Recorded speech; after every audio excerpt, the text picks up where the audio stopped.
Hola, queridos amigos, ¿cómo están? Bienvenidos a MBA, Más Vida Animal Contacto Cuántico. Y hoy tenemos el gran gusto, como siempre, el placer de recibir a Alejandro Vargas, quien es medium contactado y escritor y parte de este bendecido equipo. ¿Cómo estás, querido? Bienvenido. Muy agradecido como siempre de estar aquí compartiendo con todos vosotros.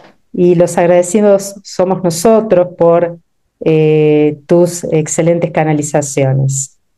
Y esta vez le contamos a la audiencia que vamos a recibir en canalización a quien fue Tupac Amaru Shakur, que para quien no lo conozca voy a leer una síntesis pequeña de su biografía. Tupac Amaru Shakur nació el 16 de junio de 1971 en Las Vegas y el 13 de septiembre de 1996 trascendió. Conocido como Tupac o Makaveli, fue un rapero y actor estadounidense. Es considerado por muchos como uno de los raperos más importantes de todos los tiempos y más influyentes de la historia del rap. Gran parte de la obra de Shakur se ha destacado por abordar los problemas sociales que plagaban los centros urbanos, por lo cual también es considerado un símbolo de resistencia y activismo contra la desigualdad. ¿Está en presencia con nosotros, Tupac? Claro que sí. Bienvenido, en primer lugar. Es una obviedad que el objetivo de tu plan divino era una lucha constante contra la desigualdad y la discriminación que expresabas a través de tus canciones. ¿Pudo cumplirse ese objetivo en relación al plan divino que desarrollaste hasta que trascendiste? ¿O te quedó algo pendiente? Pudo cumplirse todo a la perfección, tal y como se estipuló. Perfecto. En el caso de las personas que no se llega a cumplir el objetivo por completo, quizás es una pregunta redundante la que voy a hacer, pero siempre es el caso, porque no sabemos hasta qué porcentaje de lo que se cumple el plan divino, o sea, 70%, 80%, la persona puede acceder a la maestría o no, dependiendo también de la cantidad de encarnaciones y evolución que tenga el alma, ¿no? Entonces, en este caso, para que el alma acceda a la maestría, debería ser la séptima reencarnación en la Tierra más todo lo que vino reencarnando y un 70% de los objetivos cumplidos, ¿o no? ¿Cómo sería, aunque sea explicándolo sintéticamente? Me dice que lo primero sería hacer una evaluación cuando trasciende al otro lado junto con sus guías espirituales y maestros, y que ahí se decidiría si tiene que volver a reencarnar o si no. El caso es para que una de las cosas mayoritarias para que no vuelva a reencarnar más, lo primero que tenga todo el karma saldado. Eso primero es lo fundamental. Y lo segundo también, que tenga un grado de evolución suficiente, puede ser un 80, 70%, para que ya al menos no tenga que volver a una matriz como esta. Claro, pero los karmas saldados no son parte de los objetivos a cumplir dentro del plan divino, o es Claro, parte. ¿Cómo? son objetivos a cumplir dentro del plan divino. Claro, es parte.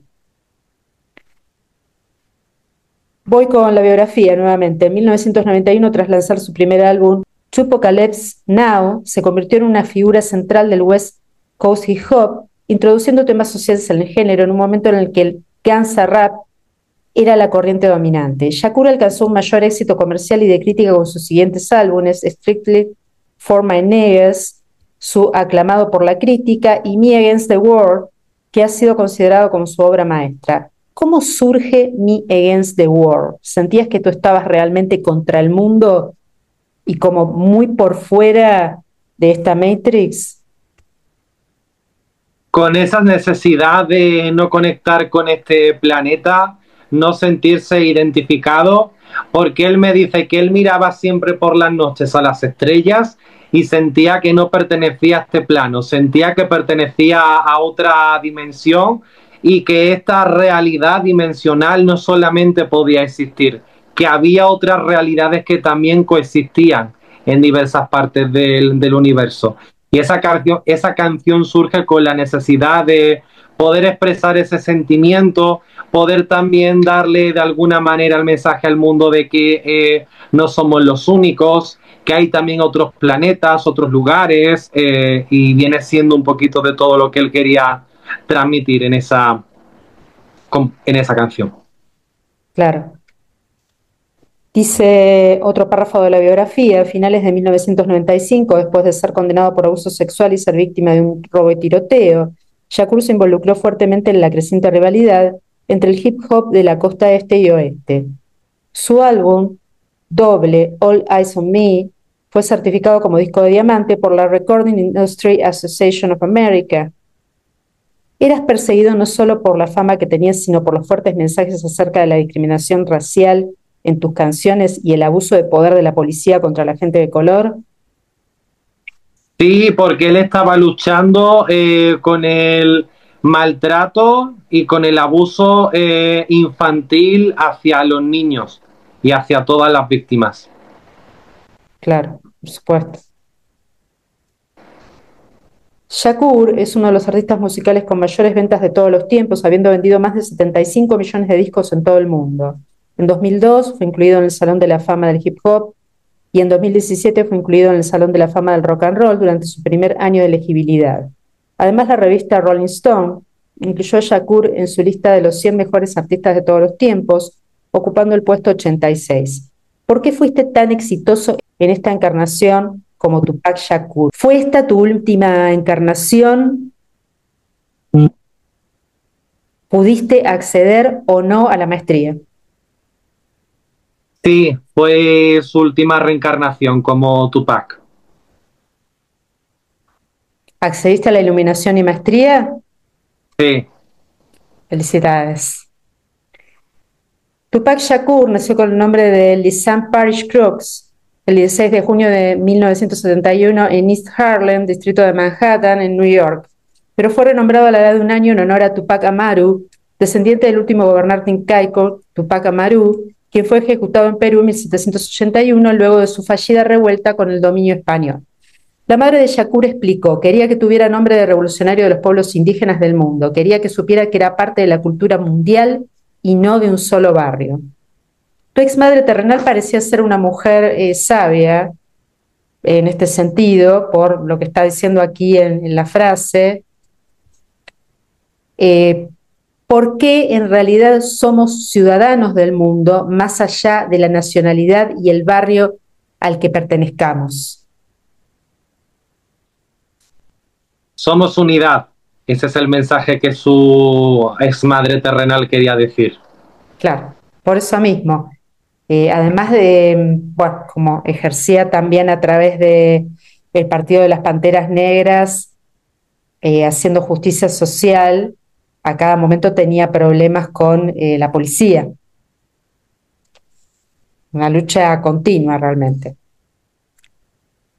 ¿Existían las razas en el inicio de los tiempos creadas por Dios? ¿Cómo surgieron las diferentes etnias en la humanidad?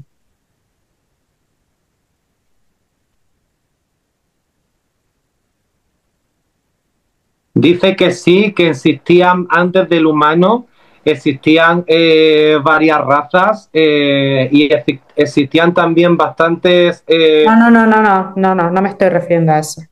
Yo me estoy refiriendo a las etnias humanas. ¿Cómo surge gente que es oriental, o gente que es mestiza, o gente que es de color, o gente que es caucásica, blanca, de ojos celestes? Porque a mí no me huele bien eso. Porque si Dios puso a un hombre y a una mujer que estaban hechos a su imagen y semejanza, y en la luz es todo blanco, claro y demás, ¿de dónde sale después la gente de raza negra?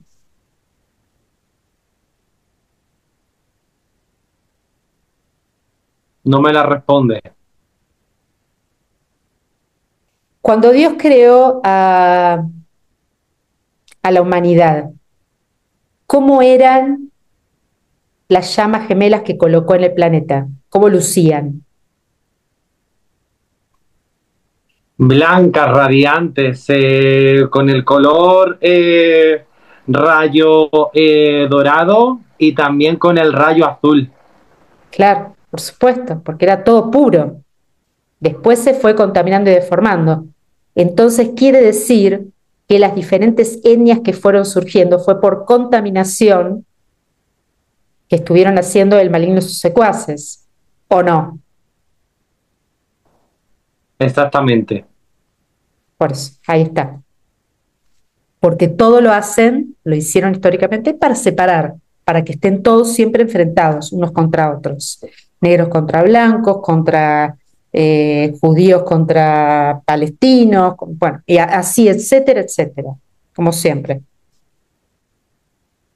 El partido Pantera Negra, en inglés Black Panther, originalmente llamado Partido Pantera Negra de Autodefensa. El partido estuvo activo en Estados Unidos entre 1966 y 1982, con diferentes secciones internacionales en Gran Bretaña y Argelia.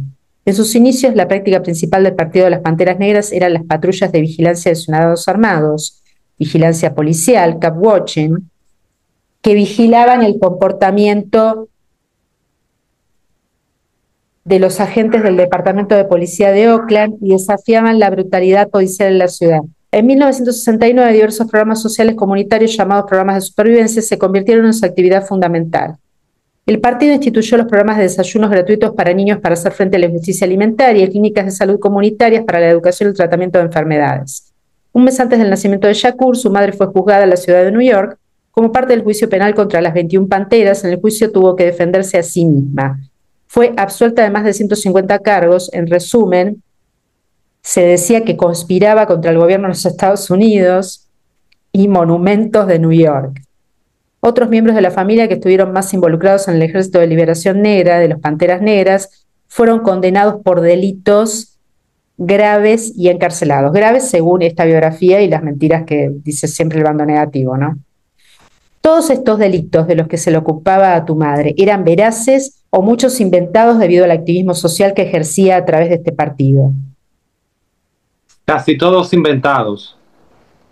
Pues, es así. Pero bueno, le estamos haciendo un poco de justicia también a quien fue tu madre terrenal, que por cierto era una semilla estelar encarnada también, ¿verdad? Sí. El Partido de los Panteras Negras defendía y predicaba el derecho a autodefenderse o a la defensa propia. Esto significa que la violencia era usada por los miembros del partido solo para defenderse de la violencia que las autoridades ejercían sobre ellos. De hecho, el partido tenía un código de conducta que prohibía el uso de armas o de la violencia en general, a no ser para defenderse de un peligro inminente. ¿Esto fue así? Sí.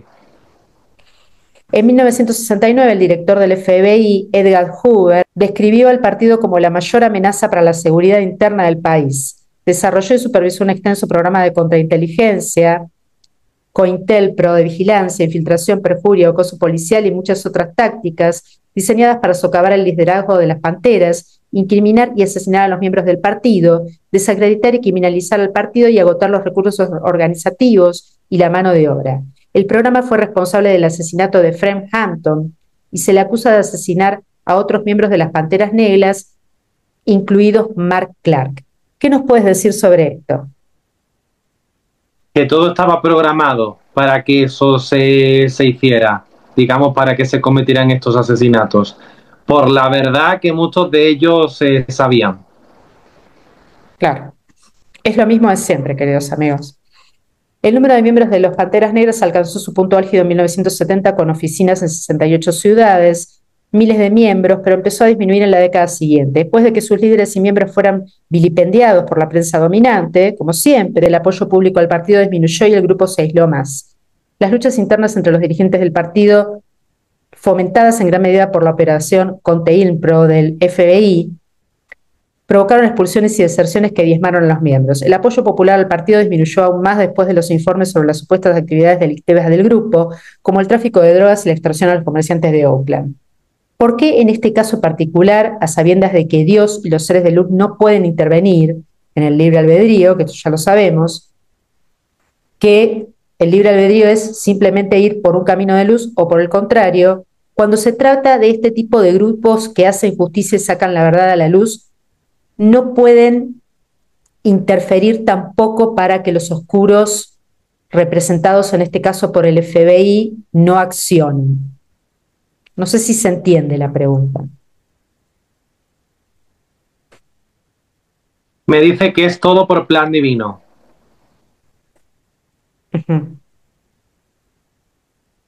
O sea, en este caso fue una injusticia que por la persecución del FBI se diezmara el grupo de las Panteras Negras, pero igual tuvo que ser así. Sí. Como que cumplió su ciclo. Exacto.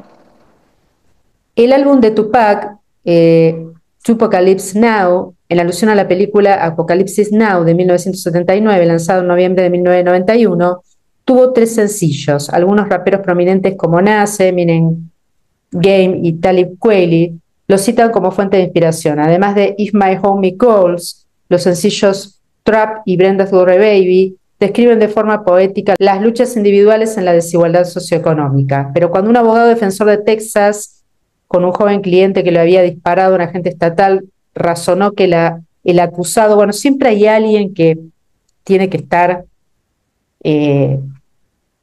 causando estragos, bueno, levantando falsedades, ¿no? Porque el álbum estaba hablando precisamente de la brutalidad policial, y ahí fue cuando se desató la controversia. El entonces vicepresidente de los Estados Unidos, Dan Quayle, reaccionó parcialmente. No hay razón para que se publique un disco como este, no tiene lugar en nuestra sociedad. ¿Y por qué no hay lugar en la sociedad? A ver si tú me lo puedes contestar, Tupac. Cuando se reclama justicia, ¿no hay lugar en la sociedad? Para este planeta, obviamente para quienes lo dirigen, no, pero para Dios siempre hay lugar para todo porque Dios siempre es justicia. Así es, verdad, amor y justicia ante todo.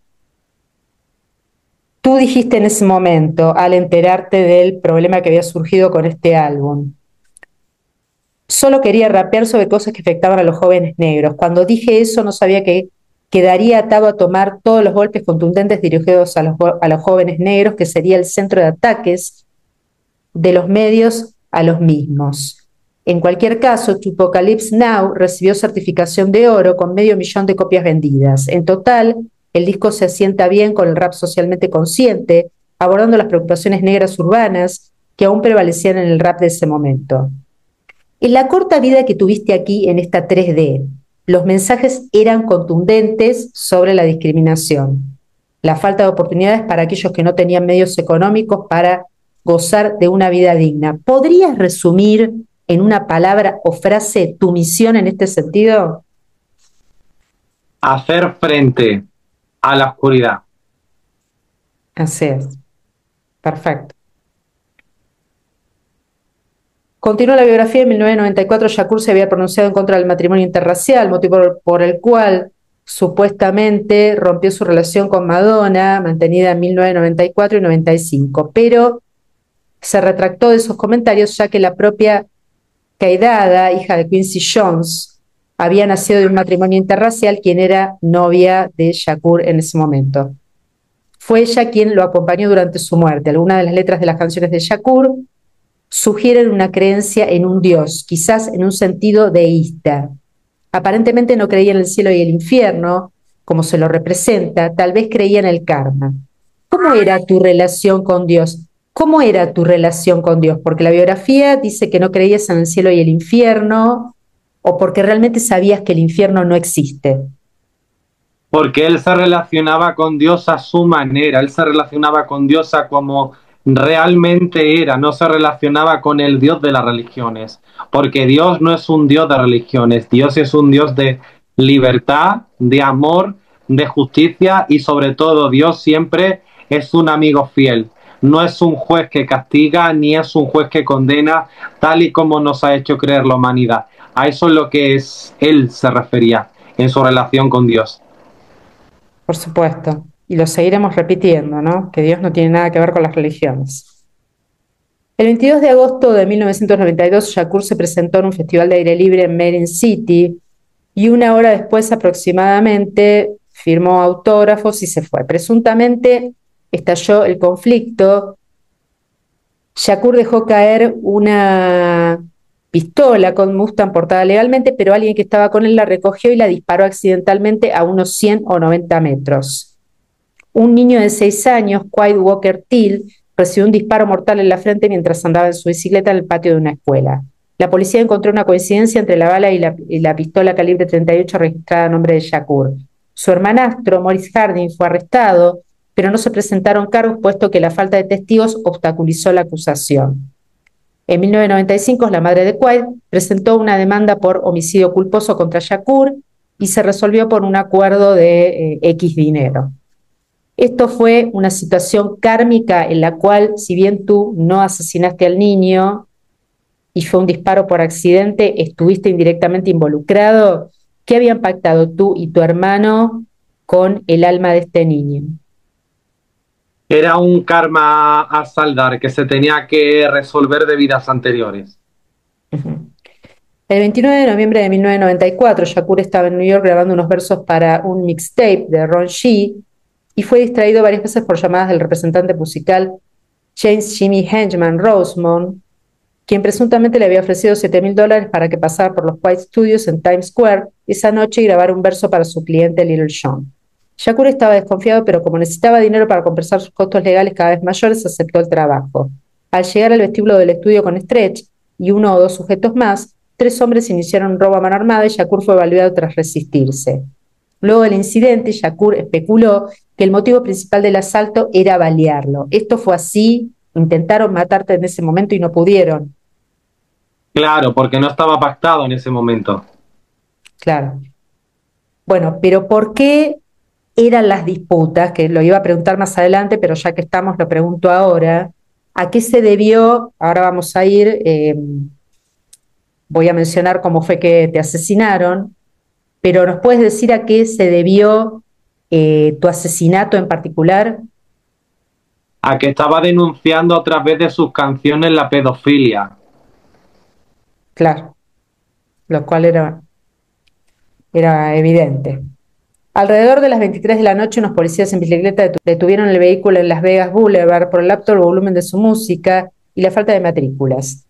Estas se encontraban en el maletero, por lo que fueron liberados sin ser multados. Aproximadamente a las 11:15, mientras se detenían en un semáforo, un Cadillac sedán blanco de 4 puertas y último modelo se detuvo en el lado derecho del vehículo de Knight, que estaba manejando, y un ocupante que venía a bordo disparó rápidamente contra Shakur, quien recibió 4 impactos de bala, uno en el brazo, uno en el muslo y 2 en el pecho. Una de las balas ingresó en su pulmón derecho. Los fragmentos impactaron a Knight en la cabeza. El guardaespaldas de Shakur, Fran Alexander, quien no estaba en el vehículo, había recibido la tarea, según él, de conducir el vehículo de la novia de Shakur, Kaidada Jones. Shakur fue llevado al Centro Médico Universitario del Sur de Nevada fuertemente sedado y en soporte vital. Más tarde, para evitar reacciones involuntarias nocivas, fue sometido a un coma inducido por barbitúricos. En la tarde del 13 de septiembre de 1996, Shakur murió de una hemorragia interna en la unidad de cuidados intensivos. Fue declarado muerto a las 4:03. Las causas oficiales de su muerte fueron insuficiencia respiratoria y paro cardiopulmonar asociado a múltiples heridas de bala. El cuerpo de Shakur fue incinerado al día siguiente. ¿Te tomó de improviso tu trascender o ya con este aviso que habías tenido, que ya te habían baleado y te habían intentado asesinar, ya sabías que en cualquier momento podías trascender y te ibas a ir muy joven?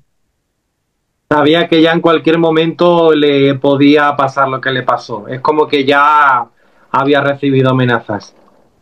Y cuando trascendiste, ¿te fuiste directo a la luz o te quedaste un poco sorprendido, diste algunas vueltas? ¿Cómo fue eso? Estuvo algún que otro tiempo dando vueltas. ¿Qué era lo que te ataba para haberte quedado viendo la escena? El shock que aún tenía por la causa que le había pasado. Uh-huh. ¿Quién te recibió cuando ascendiste finalmente a la luz?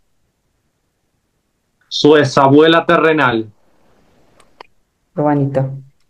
Escribiste una canción que se titula Black Jesus y voy a leer unas pequeñas frases y estrofas.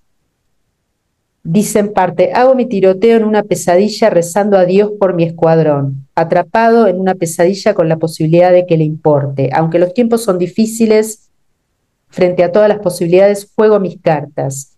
Como si estuviera en prisión, disparos en mi lugar como lluvias de medianoche. Me pregunto cómo se escribieron cosas como el Corán y la Biblia. ¿Qué es la religión? Dioses, palabras malditas como crack. O solo otra de mis trampas de El Jesús Negro, Black Jesus. ¿Por qué compusiste esta canción? ¿Cuál es el sentido del mensaje que querías transmitir? De darle a entender al mundo que Dios no es religión y de que se cuestionara realmente la veracidad de las religiones. Claro, y dice otra parte, otro párrafo: dame una razón para sobrevivir en este infierno terrenal. Podemos considerar que vivir en este planeta en confinamiento, porque sabemos nosotros muy bien que la humanidad está confinada con estas falsedades como el alunizaje, que nunca existió, que fue todo un montaje, o que cierto empresario multimillonario va a llegar a Marte, o todas las pavadas que se dicen cuando la humanidad como mucho puede salir un poquito del planeta, dar una vueltita al perrito y volver, nada más, como mucho eso, porque como Dios no juega a los dados, sabe muy bien que no le daría nunca una navaja a un bebé o a un mono, ¿sí? Eso es el humano, sería como un mono, un bebé con navaja. Entonces, podemos considerar que hay gente que todavía le teme desde los dogmas religiosos al infierno, que Dios te va a castigar, que te vas a ir al infierno, y todas estas pavadas estratosféricas, que hay gente que no se da cuenta que vivir en el infierno es vivir en este mismo planeta. Obviamente, hay mucha gente que todavía está muy, muy dormida para entender el verdadero mensaje del Padre. ¿Cómo puede ser que haya gente que no se percate que con la oscuridad que hay en este planeta, esto sería como el mismísimo infierno? Porque no quieren salir por zona de confort. Ahí está. Y no es el planeta de más baja vibración, hay peores que esto, ¿no? Lo que deben ser, Dios mío, yo no me quiero ni imaginar, no lo quiero ni saber. Si ya vivir aquí es insufrible, lo que debe ser un planeta con más baja vibración que este.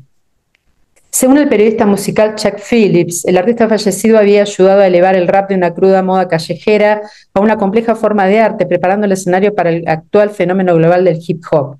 Phillips además escribe: el asesinato silenció a una de las voces más elocuentes de la música moderna, un poeta del gueto cuyas historias de alienación urbana cautivaron a los jóvenes de todas las razas y orígenes. Dada esta corta misión que tuviste, ¿quién había sido en vidas anteriores para haber sido en esta última encarnación Tupac Shakur? Él dice que fue el apóstol San Tadeo. Ah, qué interesante. Puede ser que ya de los apóstoles conocidos, porque sabemos que no fueron 12, sino miles, no haya apóstoles encarnados ya en este momento en la 3D, de los más conocidos, ¿no? Alguno que otro sí que está encarnado todavía. Ajá. ¿Por qué hay personajes crísticos que tienen, digamos, como una jerarquía crística elevada, que todavía están encarnados en este momento aquí en esta 3D? ¿A qué se debe eso? Porque la misión principal de ellos es, por el nivel de evolución que ya tienen, es pasar el mensaje y estar por y para el mensaje principalmente. Por eso siguen acá encarnados. Con respecto a tu asesino, el fiscal Mark Diagiacomo describió a Davis como el cerebro en el terreno que ordenó la muerte de Shakur, según un reporte de la cadena CBS News, socia de la BBC en Estados Unidos. Davis, de 60 años, fue arrestado la mañana de este viernes, esto es del 2023, ¿no? Mientras caminaba cerca de su casa, añadió el fiscal. La policía lo considera el líder y pistolero de la pandillera callejera Southside Compton Crips, así como uno de los últimos testigos vivos de aquel tiroteo. Davis ha admitido en múltiples ocasiones, incluso en sus memorias de 2019, que estaba en el automóvil desde el que fueron realizados los disparos. Hay una gran presunción de que él es responsable del asesinato de Tupac Shakur y será declarado culpable de asesinato con el uso de un arma mortal, dijo en ese momento el jefe de la Policía Metropolitana de Las Vegas. ¿Fue él realmente tu asesino? Fue un cabeza de turco. Claro, siempre lo mismo, ¿no? Duane Davis, también conocido como Kefe, fue acusado del homicidio de Tupac Shakur en septiembre de 2023 en relación con un tiroteo ocurrido en el 96 tras una pelea en un casino donde el sobrino de Davis, Orlando Anderson, fue agredido por Shakur. Aunque Anderson fue considerado el tirador de los disparos fatales, el caso contra Davis, como el que planeó el asesinato, sigue en proceso judicial. Entonces, Davis no tuvo nada que ver y Anderson tampoco. ¿Y quién se supone entonces que fue o los que enviaron a asesinarte? Los servicios secretos. Siempre, con todo lo que decías en tus canciones, las denuncias de pedofilia, de discriminación racial, etcétera, había motivos más que sobrados, ¿no? Para los oscuros estos. ¿Consideras que se hizo justicia con tu causa o no? Dice que él está más enfocado en la misión que vino a hacer y que ese era el momento pactado para él marchar al otro lado. Como que, como que no le presta mucha atención. ¿La realidad dimensional en la que te encuentras ahora cuál es? En la Nueva Jerusalén. Ah, qué preciosura. ¿Y tu misión allí? Está trabajando en labor con los arcangelinos. ¡Ay, qué bonito! Arcangelinos, un abrazo grandísimo. Mensaje final. Solamente va a decir 3 frases que lo caracterizaban a él y que él quiere seguir transmitiendo. Amor, justicia y verdad. Muchísimas gracias por esta bendecida información, ex Tupac Shakur, y también a nuestro queridísimo Alejandro Vargas por este trabajo que hace, como ustedes ya saben, ad honorem. Ambos, yo también, trabajamos muchas horas ad honorem para continuar sacando el mensaje y para elevar conciencias. Les recomendamos que puedan contactarlo a Alejandro Vargas al mail alejandrovargas@gmail.com, desde Instagram compartir desde la esencia y sus libros Tránsito de las Celebridades y Volver para Contarlo. Y también les pedimos, queridos amigos, que por favor den su like, suscríbanse, compartan, pasen la palabra, pasen estos mensajes para que lleguen a la mayor cantidad de hermanos posible y así la verdad salga a la luz. Nos vemos entonces en la próxima entrevista, el próximo video de MBA, Más Vida Animal Contacto Cuántico. Que estén muy bien. Chao, chao.